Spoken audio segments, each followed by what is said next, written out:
चंदनपुर। इसी गांव के एक कोने में एक टूटी फूटी झोपड़ी है जो शायद आखिरी सांसें गिन रही है। ये घर है रामू का, एक गरीब किसान जिसके पास अब ना खेत बचा है, ना अनाज और ना ही जीने की कोई वजह। आज की सुबह भी रामू के लिए वही पुरानी भूख और लाचारी लेकर आई है। रामू अपनी झोपड़ी के अंदर बैठा है। उसके कपड़े फटे पुराने हैं, चेहरे पर गहरी झुर्रियां और आंखों में गड्ढे हैं। वो एक खाली मटके को उल्टा करके देखता है। खाली, ये भी खाली है, कल भी खाली था, आज भी खाली है। हे भगवान, ये कैसा इम्तिहान है। पेट की आग तो फिर भी मैं बर्दाश्त कर लूं, लेकिन अपनी पत्नी सुमित्रा की सूखी हुई आंखें अब मुझसे देखी नहीं जाती। 2 दिन हो गए, 2 दिन से हमारे गले के नीचे अन्न का एक दाना नहीं उतरा। रामू की हिम्मत जवाब दे चुकी थी। गरीबी इंसान को सिर्फ भूखा नहीं मारती, वो उसे अंदर से खोखला कर देती है। रामू एक ईमानदार किसान था, लेकिन ईमानदारी से पेट नहीं भरता। तभी उसकी पत्नी सुमित्रा अंदर आ जाती है। वो कभी सुंदर हुआ करती थी, लेकिन आज भूख ने उसे एक कंकाल जैसा बना दिया है। उसके हाथ में एक लोटा है जिसमें गंदा सा पानी है। लो, थोड़ा पानी पी लो। गांव के बाहर वाले तालाब में बस कीचड़ ही बचा है। बड़ी मुश्किल से कपड़े से छानकर ये थोड़ा सा पानी लाई हूँ, पी लो, शायद पेट को थोड़ा सुकून मिले। सुमित्रा, मुझे माफ कर दे। मैं एक असफल पति हूँ। जिस घर में तू ब्याह कर आई थी, आज उस घर में तुझे पिलाने के लिए साफ पानी तक नहीं है। मैं तुझे क्या सुख दे पाया? सिर्फ भूख, सिर्फ आंसू। ऐसा मत कहो जी, ये समय का खेल है। जब हमारे खेत हरे भरे थे तब हमने पूरे गांव को खिलाया है। आज समय बुरा है तो क्या हुआ, हम साथ हैं, यही बहुत है। पी लो पानी। तभी अचानक दरवाजे के खटखटाने की आवाज आती है। शांति 2 पल की भी मेहमान नहीं थी। दरवाजे पर खड़ा था गांव का जमींदार ठाकुर बलवंत सिंह। उसकी भारी मूछें, हाथ में एक मोटा डंडा लिए खड़ा था। उसके पीछे उसका मुनीम खड़ा था। रामू, हो रामू के बच्चे, ऐसी दिलचस्प कहानी देखने के लिए आज तेरी इस झोपड़ी में ही आग लगा चैनल दूं। को सब्सक्राइब रामू और करना सुमित्रा न डर के भूलें। मारे खड़े हो जाते हैं। रामू हाथ जोड़कर आगे बढ़ता है। मालिक, आप गरीब खाने में आपका स्वागत है। कहिए, क्या हुक्म है? स्वागत गया भाड़ में। मेरा ब्याज कहाँ है? पिछले 6 महीने से तू सिर्फ तारीख पे तारीख दे रहा है। मुझे लगा तू मर गया होगा, लेकिन तू तो यहाँ आराम से बैठा पानी पी रहा है। मालिक, आप तो जानते हैं सूखा पड़ा है, खेत में कुछ नहीं हुआ, घर में खाने को दाना नहीं है। मैं आपका ब्याज कैसे दूं? मुझ पर थोड़ी दया कीजिए मालिक। जैसे ही बारिश होगी मैं पाई पाई चुका दूंगा। बारिश? बारिश तो अब तेरे मरने के बाद ही होगी। सुन रामू, मुझे बहानों से पेट नहीं भरना। कल सूरज ढलने तक अगर मेरे 500 रुपए नहीं मिले तो ये झोपड़ी मेरी होगी, और तू और तेरी ये पत्नी गांव के बाहर भीख मांगते नजर आओगे। नहीं मालिक, ऐसे अनर्थ मत कीजिए। ये छत ही तो हमारा एक सहारा है, इसे मत छीनिए। हम आपके पैर पकड़ते हैं। रामू, याद रखना, कल शाम, सिर्फ कल शाम तक का वक्त है, वरना इस गांव में तेरी लाश को भी जमीन नहीं मिलेगी। ठाकुर और मुनीम चले जाते हैं। रामू दरवाजे की चौखट पर सिर पकड़कर बैठ जाता है।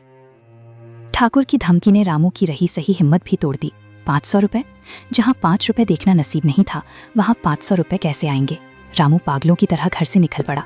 उसे नहीं पता था कि वो कहाँ जा रहा है, बस चलते जाना चाहता था। शायद मौत उसे ढूंढ ले।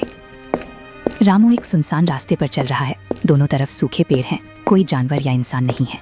किससे मांगू मदद? गांव में तो सभी भूखे हैं, और जो अमीर हैं उनके पास दिल नहीं है। क्या करूं? चोरी करूं? नहीं, मेरे बापू ने मरते वक्त कहा था, रामू, भूखा मर जाना पर कभी बेईमानी मत करना। लेकिन बापू, आज ईमानदारी मेरी पत्नी की जान ले रही है। मैं क्या करूं? चलते चलते रामू गांव से बहुत दूर पुराने जंगल के किनारे पहुंच गया। ये जंगल अब सूख चुका था। यहाँ के पेड़ भूतों जैसे खड़े थे। तभी उसकी नजर एक पुराने बड़े से बरगद के पेड़ के नीचे पड़ी। वहाँ कुछ था, कुछ ऐसा जो इस वीरान मंजर में भी अजीब सा लग रहा था। बरगद के पेड़ के नीचे एक गाय लेटी हुई है। वो साधारण गाय नहीं लग रही। उसका रंग बिल्कुल सफेद है, जैसे दूध से नहलाया गया हो, लेकिन वो बहुत कमजोर है। उसकी पसलियां दिख रही हैं। वो जोर जोर से सांस ले रही है। वो एक गाय थी, इतनी सफेद की धूप में चमक रही थी, लेकिन इतनी कमजोर कि अपनी गर्दन भी नहीं उठा पा रही थी। उसकी आंखों में एक अजीब सी गहराई थी। रामू उसके पास गया। उसने आज तक ऐसी गाय नहीं देखी थी। गांव की गायें तो कब की भूख से मर चुकी थीं, या कसाईयों को बेच दी गई थीं। ये यहाँ अकेली कहाँ से आई? हे गौ माता, तुम यहाँ इस अकेले जंगल में? तुम्हारी हालत तो मुझसे भी बदतर है। क्या तुम्हें भी किसी ने छोड़ दिया है? क्या तुम भी मेरी तरह ऐसी अपनों की दिलचस्प सताई हुई कहानी हो? देखने के गाय लिए अपनी बड़ी बड़ी हमारे काली चैनल आंखें को खोलकर रामू को सब्सक्राइब देखती करना है। न भूलें। उसकी आंखों से पानी की एक बूंद गिरती है। वो रंभाने की कोशिश करती है, लेकिन आवाज नहीं निकलती। मत रो मेरी माँ, मत रो। मैं समझ सकता हूँ। भूख का दर्द मैं जानता हूँ, प्यास की तड़प मैं पहचानता हूँ। मेरे पास तुम्हें देने के लिए कुछ नहीं है, मैं खुद एक भिखारी हूँ, लेकिन मैं तुम्हें यहाँ मरने के लिए नहीं छोड़ सकता। शेर चीते तुम्हें खा जाएंगे। नहीं, ये पाप मैं नहीं कर सकता। रामू का दिल पिघल सा गया। अपनी मुसीबत भूलकर उसे उस बेजुबान जानवर की चिंता होने लगी। यही तो रामू की दौलत थी, उसका दयालु मन। चलो मेरे साथ चलो। मेरे घर में दाना नहीं है, लेकिन एक छत है। मैं तुम्हें ठाकुर या जंगली जानवरों का निवाला नहीं बनने दूंगा। अगर मरना ही है तो हम साथ मरेंगे। शाम हो रही है। रामू गाय को धीरे धीरे लेकर अपनी झोपड़ी की ओर आ रहा है। सुमित्रा दरवाजे पर खड़ी इंतजार कर रही थी। ये क्या, तुम खाली हाथ नहीं आए बल्कि एक और मुसीबत साथ ले आए? जी हम खुद दाने दाने को मोहताज हैं, इस गाय को क्या खिलाएंगे? ये तो खुद मरने वाली है, इसे क्यों ले आए? सुमित्रा चिल्ला मत, ये मुसीबत नहीं है, ये एक जान है। जंगल में पड़ी तड़प रही थी। अगर मैं इसे वहां छोड़ा था तो जानवर इसे मार देते। क्या हम इतने गिर गए हैं कि एक बेजुबान को मरने के लिए छोड़ दें? दया दिखाने के लिए पेट भरा होना चाहिए जी। कल शाम ठाकुर हमारा घर ले लेगा, हम सड़क पर होंगे, तब इस गाय को कहाँ रखोगे? अपनी छाती पर? जो होगा देखा जाएगा, लेकिन आज रात ये हमारे घर की मेहमान है। सुमित्रा, वो जो थोड़ी सी सूखी घास छप्पर पर बची है उसे उतार ला और वो बचा हुआ पानी इसे पिला दे। क्या वो पानी हमारे लिए था और छप्पर की घास निकाल ली तो बारिश में छत टपकेगी? बारिश नहीं होने वाली सुमित्रा, और अगर हम प्यासे मर भी गए तो क्या? कम से कम भगवान के घर जाकर ये तो कह सकेंगे कि हमने अपनी आखिरी सांस तक इंसानियत नहीं छोड़ी। जा पानी ला। सुमित्रा अंदर जाती है। वो लोटे का बचा हुआ पानी और छत से थोड़ी सूखी घास लाती है। रामू बड़े प्यार से गाय को पानी पिलाता है। रामू और सुमित्रा ने उस रात खुद पानी की एक बूंद नहीं पी। उनका गला सूखकर कांटा हो गया था, लेकिन गाय ने जब वो पानी पिया तो उसकी आंखों में एक चमक आ गई। रामू वहीं गाय के पास जमीन पर लेट गया। सुमित्रा भी दूर कोने में सिसकते हुए सो गई। घर में मौत जैसा सन्नाटा था, लेकिन उस गाय की मौजूदगी ने अजीब सा भारीपन कम कर दिया था। गांव सो रहा था, लेकिन किस्मत जागने वाली थी। आधी रात के वक्त जब हवा भी रुक गई थी, अचानक झोपड़ी के अंदर एक नीली रोशनी चमकने लगी। ये रोशनी उस गाय के शरीर से निकल रही थी। गाय जो शाम तक मरने की हालत में थी, अब खड़ी हो गई थी। उसके ऊपर चमक थी। उसके सींग सोने की तरह चमकने लगे थे। रोशनी इतनी तेज हुई कि रामू की आंख खुल गई। वो हड़बड़ा कर उठा। हैं? ये क्या है? क्या झोपड़ी में आग लग गई? सुमित्रा, सुमित्रा उठो। सुमित्रा भी जाग जाती है। दोनों फटी आंखों से गाय को देखते हैं। गाय अब साधारण जानवर नहीं लग रही थी। वो शांत खड़ी थी और उसके चारों ओर एक पवित्र चमक थी। जी ये क्या हो रहा है? ये गाय ये तो चमक रही है। क्या ये कोई भूत है या कोई माया? शांत रहो सुमित्रा, भूत ऐसी शांति नहीं लाते। देखो इसकी आंखों में कितना सुकून है। तभी एक चमत्कार हुआ। गाय ने अपना मुंह खोला, लेकिन रंभाने की आवाज नहीं आई, पर वो बोलने लगी। डरो मत रामू, डरो मत सुमित्रा। तुम बोल सकती हो? हे भगवान, क्या मैं सपना देख रहा हूँ? ये सपना नहीं है रामू, ये तुम्हारे कर्मों का फल है। इस कलयुग में जब इंसान इंसान का सगा नहीं रहा, तुमने अपनी भूख को भूलकर, अपनी प्यास को त्याग कर मुझ जैसी बेजुबान की जान बचाई। तुम्हारी इस दया ने मेरे शाप को मुक्त कर दिया है। श्राप? तुम कौन हो माता? मैं कामधेनु की वंशज हूँ। एक ऋषि के गुस्से के कारण मैं साधारण गाय बनकर इस धरती पर भटक रही थी। मुझे मुक्ति तभी मिल सकती थी जब कोई ऐसा इंसान मिले ऐसी जो अपनी जान दिलचस्प से ज्यादा कहानी मेरी जान देखने की के परवाह लिए करे। हमारे आज तुमने चैनल वो को कर दिखाया। सब्सक्राइब करना रामू न और भूलें। सुमित्रा के हाथ जुड़ गए। वे जमीन पर बैठ गए। उनकी समझ में नहीं आ रहा था कि ये खुशी का पल है या डर का। उठो रामू, तुम्हारी परीक्षा समाप्त हुई। अब तुम्हारी गरीबी का अंत होगा। मेरे पास आओ और मेरे दूध को दुहो। मेरा दूध साधारण नहीं है, ये तुम्हारी किस्मत बदल देगा। लेकिन माता, आप तो इतनी कमजोर थी और हमारे पास बर्तन भी नहीं है। उस टूटे हुए मटके को लाओ और विश्वास रखो। रामू कांपते हाथों से वो टूटा हुआ मटका लाता है और गाय के नीचे रखता है। जैसे ही वो दूध धोने के लिए हाथ बढ़ाता है, मटका अपने आप भरने लगता है, लेकिन उसमें सफेद दूध नहीं था। रामू की आंखें फटी की फटी रह गई। मटके में जो गिर रहा था वो दूध नहीं था। जैसे ही बूंदे मटके में गिरती, वे ठोस सोने के सिक्कों में बदल जाती। छन छन छन। देखते ही देखते वो टूटा हुआ मिट्टी का मटका सोने के सिक्कों से भर गया। सुनहरी चमक से पूरी झोपड़ी किसी महल की तरह रोशन हो गई। सोना? जी ये तो सोना है। हम अमीर हो गए, हम अमीर हो गए। हे माँ, ये क्या चमत्कार है? वहीं घर के बाहर उसी समय ठाकुर आ जाता है। अरे ओ रामू, ये रोशनी कैसी है बे? और ये छन छन की आवाज कहाँ से आ रही है? दरवाजा खोल, मुझे लग रहा है तूने कहीं डाका डाला है। दरवाजे पर ठाकुर की दस्तक मौत की तरह गूंजी।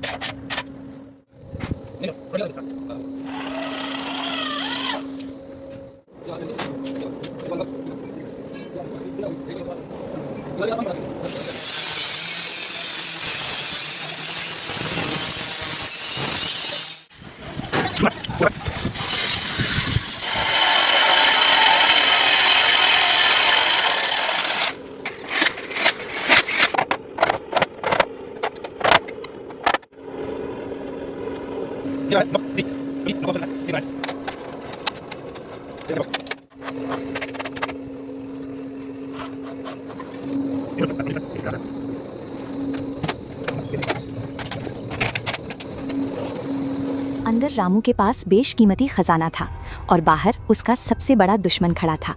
अगर ठाकुर ने ये सोना देख लिया तो वो ना सिर्फ धन छीनेगा बल्कि रामू और गाय दोनों को मार डालेगा। रामू ने घबराकर गाय की ओर देखा। गाय की चमक अचानक बुझ गई। वो वापस साधारण गाय बन गई। दरवाजा टूटने ही वाला था। अब क्या होगा? ठाकुर अंदर आ रहा है। ठाकुर बलवंत सिंह अंदर कदम रखता है। उसकी नजर सीधे सोने से भरे मटके पर पड़ती है। क्या रामू इस वरदान को बचा पाएगा या ये जादुई गाय उसके लिए नई मुसीबत बन जाएगी? ठाकुर की लालची नजरें अब रामू की किस्मत का फैसला करेंगी। ठाकुर बलवंत सिंह दरवाजे पर खड़ा है। उसकी आंखों में मटके में भरे सोने के सिक्के चमक रहे थे। रामू और सुमित्रा गाय के आगे ढाल बनकर खड़े हो जाते हैं, लेकिन उनके पैर कांप रहे हैं। ठाकुर बलवंत सिंह, जिसने अपनी पूरी जिंदगी गरीबों का खून चूसने में बिता दी थी, आज उसके सामने साक्षात कुबेर का खजाना रखा था। उसकी आंखों की पुतलियां फैल गई थीं। चेहरे पर जो क्रूरता थी वो अब एक भयानक पागलपन वाली खुशी में बदल गई थी। रामू के लिए ये सोना एक वरदान था, लेकिन ठाकुर के हाथ लगते ही ये अभिशाप बनने वाला था। सोना? असली सोना? मेरी जागीर में इतना सोना तो मेरे पूर्वजों ने भी नहीं देखा था। वाह रामू, ओ मेरे प्यारे रामू, तो तू यहाँ छुपा बैठा है ये खजाना, और मैं सोचता था कि तू भीख मांग रहा है। मालिक, ये साधारण सोना नहीं लगता। इसकी चमक देखिए, और ये गरीब किसान, इसके पास इतना धन कहाँ से आया? जरूर इसने कहीं डाका डाला है, या फिर नहीं मालिक, मैंने कोई चोरी नहीं की। मैं तो एक चींटी भी नहीं मार सकता। डाका कैसे डालूंगा? ये तो बस भगवान की दया है, हमारे दुखों का अंत करने के लिए। भगवान की दया? अरे मूर्ख, भगवान अमीरों पर दया करते हैं, तुम जैसे कीड़े मकोड़ों पर नहीं। अगर ये भगवान का है तो समझो भगवान ने मेरे लिए भेजा है, क्योंकि इस गांव का भगवान मैं हूँ। मालिक, ऐसा अनर्थ मत कीजिए। ये हमारे जीने का सहारा है। हमने 3 दिन से खाना नहीं खाया। इसे ले लेंगे तो हम मर जाएंगे। मर जाओ, तुम मेरा क्या नुकसान। वैसे भी तुम लोग धरती पर बोझ हो। मुनीम, ये मटका उठा लो, ये मेरा हुआ। रामू पर मेरा 500 का कर्ज था ना, बस समझो ब्याज समेत वसूल हो गया। न्याय की उम्मीद वहां करना बेकार था जहां ताकत ही कानून हो। मुनीम ने झपट्टा मारकर सोने से भरा मटका उठा लिया। वो भारी मटका उठाते वक्त मुनीम के हाथ कांप रहे थे, लेकिन चेहरे पर जीत की हंसी थी। रामू की आंखों के सामने उसकी किस्मत लुट रही थी और वो पत्थर की मूर्ति बना खड़ा था। ठाकुर जाने ही वाला होता है कि उसकी नज़र कोने में बंधी गाय पर पड़ती है। गाय अब बिल्कुल साधारण और बीमार लग रही है। उसका सिर झुका हुआ है। सोना मिल गया था, लेकिन ठाकुर की छठी इंद्री कह रही थी कि कुछ तो गड़बड़ है। एक टूटी हुई झोंपड़ी, एक बीमार गाय और सोने का मटका, ये मेल नहीं खा रहा था। ठाकुर गाय के पास गया। उसने अपनी छड़ी से गाय की पीठ पर हल्का सा मारा। गाय ने कोई उत्तर नहीं दिया। वो एक बेजान पत्थर की तरह खड़ी रही। ये जानवर? ऐसी दिलचस्प ये कहाँ से कहानी आया? देखने के कल लिए तक तो तेरे घर में हमारे चूहा भी नहीं था, चैनल को और आज ये सब्सक्राइब गाय करना न और ये भूलें। सोना, क्या रिश्ता है इन दोनों का? रामू का दिल जोर जोर से धड़कने लगा। अगर ठाकुर को जादुई गाय के बारे में पता चल गया तो वो उसे भी ले जाएगा और शायद रामू को जान से मार देगा। मालिक, ये एक आवारा गाय है। जंगल में बीमार पड़ी थी। मैं इसे ले आया ताकि इसकी खाल बेचकर आपको कुछ पैसे दे सकूं। और ये सोना, ये मुझे जंगल में एक पुराने खंडहर के पास गड़ा हुआ मिला। कसम से मालिक, यही सच है। खाल बेचने लाया है? खैर, ये तो मरियल सी है, इसमें मांस भी नहीं है, खाल क्या खाक निकलेगी। सुन रामू, मैं ये सोना ले जा रहा हूँ, लेकिन याद रखना, अगर मुझे पता चला कि तूने गांव के मंदिर से चोरी की है या किसी यात्री को लूटा है तो तेरी खाल में उधेड़ दूंगा। मालिक चलिए, कहीं कोई और ना आ जाए। इतना सोना अकेले में संभालना ठीक नहीं। झोपड़ी खाली हो गई थी। मटका भी गया और रोशनी भी। जो सोना उनकी गरीबी मिटा सकता था, वो अब ठाकुर की तिजोरी की शोभा बढ़ाएगा। रामू ने जमीन पर पड़ा रोने लगा। धूल उड़ी। ये गुस्सा ठाकुर पर नहीं, अपनी लाचारी पर था। एक मर्द के लिए इससे बड़ी हार क्या हो सकती है कि उसकी आंखों के सामने उसकी पत्नी का अधिकार छीन लिया जाए और वो कुछ न कर सके। सब खत्म हो गया जी, सब खत्म हो गया। भगवान ने दिया भी तो ऐसे, जैसे किसी प्यासे को पानी दिखाकर फिर जमीन पर गिरा दिया हो। अब हम क्या करेंगे? कल सुबह फिर वही भूख होगी, वही प्यास होगी। शायद हमारी किस्मत में सिर्फ ठोकरें लिखी हैं सुमित्रा। मैंने झूठ बोला। मैंने उस पवित्र गौ माता के बारे में झूठ बोला कि मैं उसकी खाल बेचूंगा। मुझे माफ कर देना माँ, मुझे माफ कर देना। एक कायर हूं। मैं तुम्हारी रक्षा नहीं कर पाया। वो मेरी कमाई ले गया, मेरा हक ले गया। अब मैं तुम्हें क्या खिलाऊंगा? मैं खुद ही मर क्यों नहीं गया? गाय ने रामू के आंसुओं को महसूस किया। कमरे में फिर से एक धीमी नीली रोशनी फैलने लगी। गाय ने फिर से बोलना शुरू किया। रामू, आंसू पोंछ लो, रोने का समय नहीं है। माता, आप फिर बोल रही हैं? लेकिन हमारा सब लुट गया, ठाकुर सब ले गया। उसने वही लिया जो पत्थर था। सोना चांदी ये सब पत्थर हैं। असली धन तो मैं हूँ जो अभी भी तुम्हारे पास है। लेकिन सावधान रामू, खतरा अभी टला नहीं है। ठाकुर का लालच एक गहरे कुएं की तरह है। वो घर जाकर जब उस सोने को देखेगा तो उसे और पाने की इच्छा होगी। वो सोचेगा कि जहाँ से एक मटका मिला वहाँ और भी हो सकता है। वो वापस आएगा। वापस? तो क्या वो मेरी जान ले लेगा? वो तुम्हें मारेगा नहीं, वो तुम्हें परेशान करेगा। वो जानना चाहेगा कि खजाना कहाँ है, और अगर उसे मेरे बारे में थोड़ा सा शक हो गया कि ये सोना मैंने दिया है तो वो मुझे ले जाएगा और मुझे कैद कर देगा। एक लालची इंसान की कैद में रहना मेरे लिए मौत से भी बदतर होगा। तो हम क्या करें? हम तो गरीब लोग हैं, उससे लड़ नहीं सकते। लड़ना नहीं है, बचना है। हमें ये गांव छोड़ना होगा, अभी इसी वक्त। गांव छोड़ना? ये शब्द रामू के दिल पर हथौड़े की तरह लगा। कहानी देखने के लिए ये मिट्टी, हमारे चैनल ये को झोपड़ी, सब्सक्राइब यही करना तो उसकी न पूरी भूलें। दुनिया थी। यहाँ उसके पूर्वजों की अस्थियां थीं, यहाँ उसका बचपन गुजरा था। एक किसान के लिए अपनी जमीन छोड़ना अपनी माँ को छोड़ने जैसा होता है। गांव छोड़ दूं? लेकिन कहाँ जाएंगे? बाहर की दुनिया में हम जैसे अनपढ़ गवारों का कौन सहारा बनेगा? जहाँ धर्म है वहाँ सहारा है। मेरे साथ चलो, मैं तुम्हें एक सुरक्षित स्थान पर ले चलूंगी। लेकिन अगर सुबह होने तक हम यहाँ रहे तो हम में से कोई नहीं बचेगा। फैसला तुम्हारा है रामू। फैसला हो चुका था। रामू और सुमित्रा अंधेरे में अपना सामान बांधकर, सामान के नाम पर उनके पास था ही क्या, 2 जोड़ी फटे कपड़े, एक पुरानी चादर और रामू के पिता की दी हुई एक लाठी। वो निकल पड़ते हैं। चलो सुमित्रा, इससे पहले कि कोई जाग जाए। चलो माँ, आज से तुम ही हमारा घर हो, तुम ही हमारा रास्ता हो। वे चोरों की तरह अपने ही गांव से निकल रहे थे। जिस रास्ते पर रामू बचपन में दौड़ता था, आज वही रास्ता उसे काट रहा था। वे खेतों के किनारे किनारे झाड़ियों में छुपते हुए गांव की सीमा की ओर बढ़े। गाय सबसे आगे चल रही थी, जैसे वो रास्ता जानती हो। उसकी चाल में अब कमजोरी नहीं, एक गजब की फुर्ती थी। उसी समय ठाकुर की हवेली में ठाकुर सोने के सिक्कों को देख रहा है। मुनीम पास खड़ा कुछ सोच रहा है। मालिक, एक बात खटक रही है। क्या बकवास है? सोना असली है मुनीम, 24 कैरेट। अब क्या खटक रहा है तुझे? मालिक, आपने ध्यान दिया? जब हम अंदर गए थे गाय एकदम मरी हुई लग रही थी, लेकिन जब हम बाहर निकल रहे थे उसकी आंखों में एक अजीब सी चमक थी। और रामू ने कहा था कि सोना जंगल के खंडहर में मिला, लेकिन इन सिक्कों पर कोई धूल मिट्टी नहीं थी। ये बिल्कुल नए, ताजे और गर्म थे, जैसे अभी अभी बने हों। आजे सिक्के? तेरा मतलब क्या है? मतलब ये मालिक कि रामू झूठ बोल रहा है। खजाना कहीं गड़ा हुआ नहीं था, खजाना पैदा किया गया है। और उस घर में रामू और उसकी पत्नी के अलावा सिर्फ एक ही चीज थी, वो गाय। गाय? तू कहना चाहता है कि वो गाय जादुई है?